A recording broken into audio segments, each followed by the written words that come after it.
نحمده ونصلي على رسوله الكريم أما بعد أعوذ بالله من الشيطان الرجيم بسم الله الرحمن الرحيم وإذ أخذنا ميثاقكم لا تسفكون دماءكم ولا تخرجون أنفسكم من دياركم ثم أقررتم وأنتم تشهدون ثم أنتم هؤلاء تقتلون أنفسكم وتخرجون فريقا منكم من ديارهم تظاهرون عليهم بالإثم والعدوان وإن يأتوكم أسارى تفادوهم وهو محرم عليكم إخراجهم صدق الله مولانا العظيم مولاي صل وسلم دائما أبدا على حبيبك خير الخلق كلهم. آج درس نمبر 66 ہے اور سورۃ البقرہ کی آیت نمبر 84 اور کچھ حصہ آیت نمبر 85 کا. ارشاد فرمایا وَإِذْ أَخَذْنَا مِيثَاقَكُمْ، اور یاد کرو جب ہم نے تم سے عہد لیا، لا تسفکون دماءکم، کہ تم آپس میں خون ریزی نہیں کرو گے، ولا تخرجون انفسکم من دیارکم، اور ایک دوسرے کو اپنے گھروں سے نہ نکالو گے، ثم اقررتم، پھر تم نے اقرار کیا، وانتم تشہدون، اور تم اس کی گواہی بھی دیتے ہو. ثم انتم هؤلاء تقتلون انفسکم، اور پھر تم ہی وہ لوگ ہو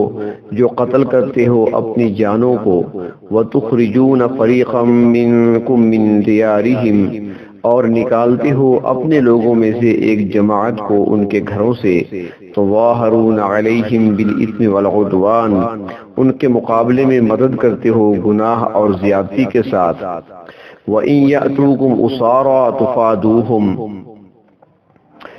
اور اگر وہ آ جائیں تمہارے پاس قیدی ہونے کی حالت میں تو تم ان کی جان کا بدلہ دے کر چھڑا لیتے ہو. وَهُوَ مُحَرَّمٌ عَلَيْكُمْ إِخْرَاجُهُمْ، حالانکہ ان کا نکالنا بھی تم پر حرام تھا. بنی اسرائیل کا تذکرہ چل رہا ہے سورۃ البقرہ کی ان آیات میں. تو اس سے پہلے درس میں عرض کیا تھا کہ بنی اسرائیل سے عہد لیا گیا تھا، اور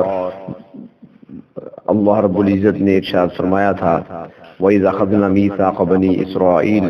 بنی اسرائیل سے عہد لیا گیا تھا جو تورات میں اس کا ذکر تھا.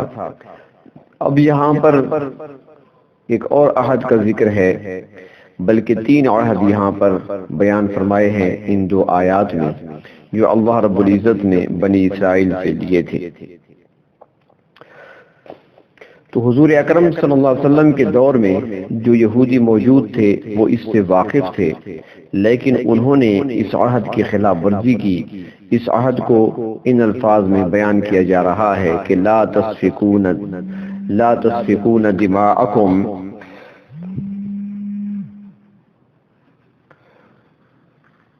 تو ان آیات میں جن باتوں کو بیان کیا گیا ہے وہ یہود پر فرض تھیں، اور انہوں نے اپنی سابقہ کتابوں کی روشنی میں ان باتوں کو قبول بھی کر لیا تھا. یہاں سے ان یہودیوں کو مخاطب کر کے یہ باتیں ارشاد فرمائی جا رہی ہیں جو حضور اکرم صلی اللہ علیہ وسلم کے زمانے میں موجود تھے، جبکہ پچھلی آیت میں ان یہودیوں سے خطاب تھا جو حضرت موسیٰ علیہ السلام کے دور میں موجود تھے. اس وجہ سے یہاں ان کو براہ راست مخاطب کرتے ہوئے عہد کا ذکر کیا جا رہا ہے. یہاں پر اللہ رب العزت نے 2 حکموں کو ذکر فرمایا. پہلا حکم یہ ہے کہ تم ایک دوسرے کو قتل کر کے آپس میں خون ریزی نہ کرو، جبکہ دوسرا حکم یہ ہے کہ تم ظلم و زیادتی کے ذریعے اپنی ہی قوم کے لوگوں کو ان کے وطن سے نہ نکالو اور ان کو جلا وطنی کی زندگی گزارنے پر مجبور نہ کرو. مفسرین اکرام فرماتی ہیں یہ دونوں کام ایسے ہیں جن کی وجہ سے اجتماعی قوت کمزور ہونے لگتی ہے، اور جب دشمن دیکھ لیتا ہے کہ ان کا آپس میں ربط و تعلق، جوڑ اور اجتماعیت موجود نہیں جو انہیں ایک ناقابل شکست اور مضبوط قوت بنا سکے، تو پھر دشمن دلیر ہو کر حملہ کر دیتا ہے، جس کا نتیجہ ملک و وطن، عزت و ناموس اور بعض اوقات دین اور عقیدے سے بھی محرومی کی صورت میں نکلتا ہے. تفصیل کے لیے تفسیر حقانی جلد 2. تو فرمایا کہ بنی اسرائیل نے اقرار بھی کر لیا کہ وہ ناحق خون نہیں بہائیں گے اور نہ ہی کسی کو جلا وطن کریں گے۔ ثم اقررتم، تم نے عہد کیا تھا، اقرار بھی کر لیا تھا، لیکن وہ اس عہد پر قائم نہ رہ سکے اور انہوں نے یہاں بھی اپنی عادت کے مطابق وعدہ خلافی کی، ایک دوسرے کو ناحق قتل بھی کرتے رہے اور لوگوں کو جلا وطن بھی کرتے رہے، بلکہ اس سے بڑھ کر ایک دوسرے پر چڑھائی بھی کی اور دوسرے ظلم بھی کیے۔ ان کی باہمی لڑائیاں تاریخ کا ایک حصہ بن چکی ہیں۔ حضرت شیخ الہند حضرت مولانا محمود الحسن رحمۃ اللہ علیہ وہ فرماتے ہیں، ترجمہ شیخ الہند صفحہ 61 پر تفصیل موجود ہے، وہ فرماتے ہیں کہ مدینہ کے دو بڑے قبیلوں اوس اور خزرج کی آبادی ہزاروں تک پہنچی ہوئی تھی۔ انصار مدینہ کی اکثر تعداد انہی دو قبیلوں سے تعلق رکھتی تھی۔ قبیلہ اوس کے لوگ یہود بنی قریظہ کے ساتھ تھے اور بنو خزرج کے لوگ بنو نذیر کے ساتھ تھے۔ ان میں اکثر جنگیں ہوتی رہتی تھیں اور جب ایک قبیلہ دوسرے قبیلے پر غلبہ پا لیتا تو اس کو وہ قتل کر دیتا یا ملک سے نکال دیتا تھا۔ اس وقت انہیں ہم مذہب ہونے کا کوئی خیال تک نہیں آتا تھا۔ جب یہ لوگ اپنے ہم وطنوں کو ان کے گھر بار اور مال و دولت سے محروم کر کے جلا وطن کر دیتے تو اجنبی ملک میں ان پر مختلف مصیبتیں اور تکلیفیں آتی تھیں،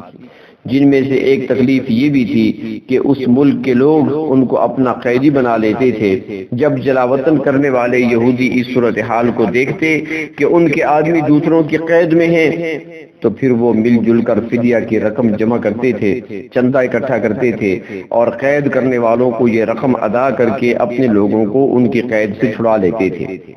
اور اس کی وجہ یہ بتاتے تھے کہ اللہ تعالیٰ نے تورات میں ہم پر یہ چیز فرض کی ہے، اس لیے ہم اپنا فرض ادا کر رہے ہیں، حالانکہ ان کا نکالنا اور جلا وطن کرنا بھی ان پر حرام تھا۔ یعنی خلاصہ یہ کہ جو حکم مرضی کے مطابق ہو اسے مان لیا اور جو مرضی کے خلاف ہو اس کا انکار کر دیا۔ ان آیات میں ان کے جس طرز عمل کو بیان کیا گیا ہے اس کی روشنی میں مفسرین کرام نے لکھا ہے کہ دو رخی پالیسی اور باہم لڑنے جھگڑنے والے دو فریقوں سے معاہدے کر لینا اور دونوں سے اپنی وفاداری جتانا یہ یہودیوں کا پرانا حربہ ہے، اور اس سے ان کا مقصد یہی ہوتا ہے کہ دونوں میں سے جو فریق اور دھڑا کامیاب ہو اس سے اپنا حصہ وصول کر لیں، اور اس کے ساتھ ہونے سے وہ یہ ظاہر کرنا اور تاثر دینا چاہتے ہیں کہ ہم ان کے حلیف ہیں، لہذا ان کی کامیابی ہماری کامیابی ہے۔ ایسے لوگ اللہ تعالیٰ کے عہد و پیمان سے زیادہ انسانوں کے عہد و پیمان کو اہمیت دیتے ہیں۔ ہر دور میں دین بیزار لوگوں کا یہی طریقہ اور عقیدہ رہا ہے کہ عیاری، چال بازی اور مکاری سے اپنا مفاد حاصل کیا جائے، وہ چاہے جس طریقے سے بھی ہو، انہیں ان کی کوئی پرواہ نہیں ہوتی۔ تو اللہ تبارک و تعالیٰ نے فرمایا کہ تم سے ہم نے عہد لیا تھا کہ ایک دوسرے کو یعنی اپنے ہم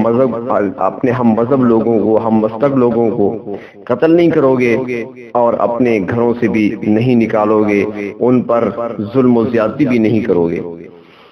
لیکن وہ لوگ اس کی خلاف ورزی کرتے رہے، خون ریزی بھی کرتے تھے، قتل و غارت بھی کرتے تھے اور ساتھ ساتھ گھروں سے بھی نکال دیتے تھے، اور یہی وتیرہ ان کا آج تک چلا آ رہا ہے۔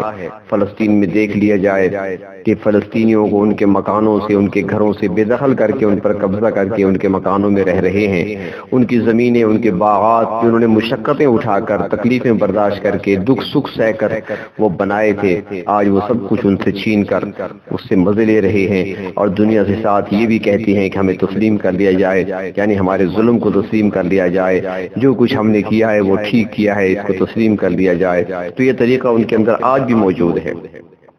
لیکن وہ گھروں سے نکال دیتے، لیکن جب کوئی قیدی بن جاتا ان کا ہم مذہب تو پھر اس کے چھڑانے کے لیے وہ چندہ بھی کیا کرتے تھے، رقم بھی اکٹھا کیا کرتے تھے۔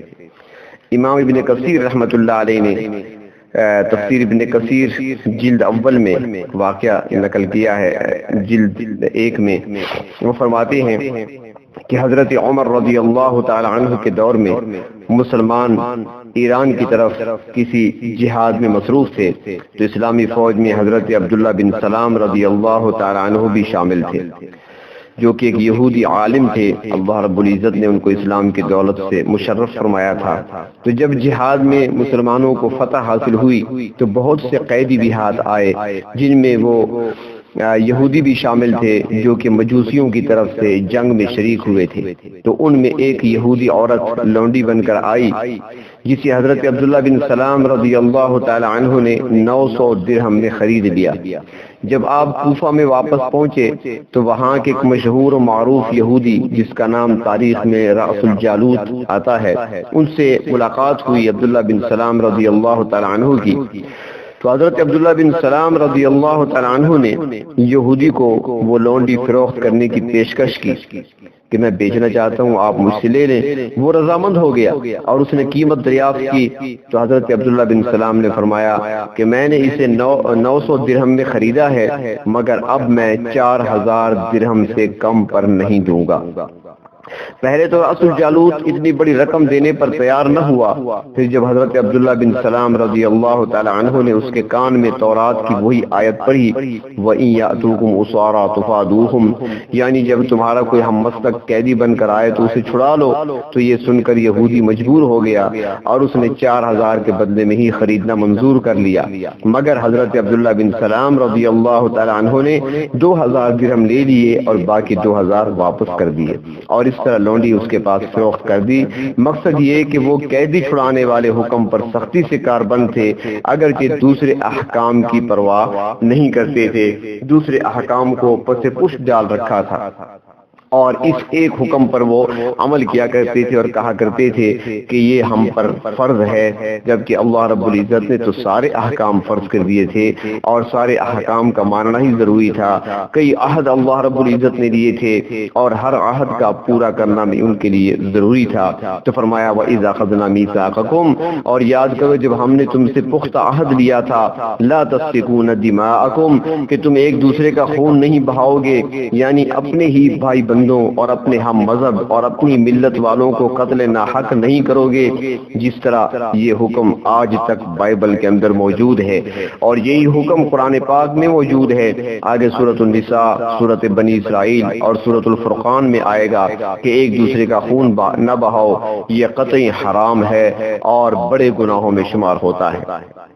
تورات میں یہ حکم بھی تھا وَلَا تُخْرِجُونَ أَنفُسَكُم مِّن دِيَارِكُمْ، تم اپنے ہم مسلک لوگوں کو ان کے گھروں سے نہیں نکالو گے مگر تم نے اس عہد کا بھی پاس نہ کیا۔ فرمایا ثُمَّ أَقْرَرْتُمْ، یہ الفاظ تورات میں موجود ہیں کہ اے بنی اسرائیل تم نے اقرار کیا کہ وعدہ ایفا کریں گے اور تورات کے احکام کی پابندی کریں گے، وَأَنْتُمْ تَشْهَدُونَ، اور تم خود اس بات کے گواہ بھی ہو کہ ایسا ہی ہوا تھا اور تم نے اللہ تعالیٰ کے سامنے یہ اقرار کیا تھا کہ تم اپنے بھائی کا خون نہیں بہاؤ گے اور نہیں انہیں جلا وطن کرو گے۔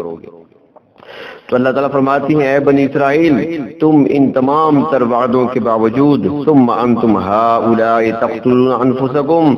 تم ہی وہ لوگ ہو جو ایک دوسرے کو قتل بھی کرتے ہو، ناحق خون بھی بہاتے ہو، وتخرجون فریقا منکم من دیارہم، اور ایک گروہ کو ان کے گھروں سے نکال بھی دیتے ہو، بلکہ یہی نہیں تظاہرون علیہم بالاثم والعدوان، بلکہ تم ان پر چڑھائی بھی کرتے ہو گناہ اور تعدی کے ساتھ، زیادتی کرتے ہوئے، ظلم کرتے ہوئے، کسی پر حملہ کرنا، انہیں جانی اور مالی نقصان پہنچانا گناہ بھی ہے اور مظلوموں کے ساتھ زیادتی بھی ہے۔ گویا اللہ تعالیٰ کے حکم کی نافرمانی کر کے گناہ کے مرتکب ہوئے اور خلق خدا کے حقوق ضائع کر کے زیادتی کا ارتکاب بھی کیا۔ اس لیے فرماتے ہیں کہ روز قیامت حقوق العباد میں سے سب سے پہلا جو مقدمہ پیش ہوگا وہ قتل کا ہوگا، اور حقوق اللہ میں سے، اللہ کے حقوق میں سے سب سے پہلے جس حق کا مطالبہ کیا جائے گا وہ نماز ہے۔ تو فرمایا کہ تمہاری عجیب ذہنیت ہے کہ جن لوگوں کو تم جلا وطن کرتے ہو، وَإِن يَأْتُوكُمْ أُسَارَىٰ، جب یہی لوگ تمہارے پاس قیدی بن کر آتے ہیں، تُفَادُوهُمْ، تو تم انہیں فدیہ دے کر چھڑا لیتے ہو، پہلے خود ہی انہیں گھروں سے نکال کر اور پھر ان کا معاوضہ دے کر انہیں واپس لے لیتے ہو۔ تو اللہ تعالیٰ فرماتی ہیں وَهُوَ مُحَرَّمٌ عَلَيْكُمْ إِخْرَاجُهُمْ، ان کا جلا وطن کرنا ہی تم پر حرام تھا، تمہیں ایسا کام کرنا ہی نہیں چاہیے تھا جس کی وجہ سے تمہیں فدیہ کا مالی بوجھ بھی برداشت کرنا پڑے۔ دراصل بنی اسرائیل اللہ تعالیٰ کے اس حکم پر عمل کرتے تھے جس میں اللہ تعالیٰ نے انہیں قیدیوں کی رہائی کی تلقین کی تھی، اور یہ اچھی بات تھی، مگر جہاں یہ لوگ اس حکم پر عمل کرتے وہاں دوسرے احکام یعنی قتل ناحق اور جلا وطنی کے معاملہ میں عمل نہیں کرتے تھے۔ تو اللہ تبارک و تعالی ہمیں بھی قرآن حکیم کی پوری سمجھ نصیب فرمائے اور پوری زندگی ہمیں قرآنی نصیب فرمائے، قرآن پاک پر اور سارے احکامات پر عمل کرنے کی توفیق عطا فرمائے۔ آگے کل کے درس میں آئے گا کہ وہ کتاب کے بعض احکام پر ایمان لاتے تھے اور بعض کا انکار کر دیتے تھے، تو ہم بھی اگر اپنی زندگیوں میں غور کریں تو ہمارے اندر بھی وہی بات پائی جاتی ہے، جو مرضی آتا ہے اس پر عمل کرتے ہیں، جو مزاج کے خلاف ہوتا ہے اس کی خلاف ورزی کرتے ہیں۔ اللہ رب العزت ہمیں مکمل پوری اپنی اطاعت نصیب فرمائے۔ وآخر دعوانا ان الحمد للہ رب العالمین۔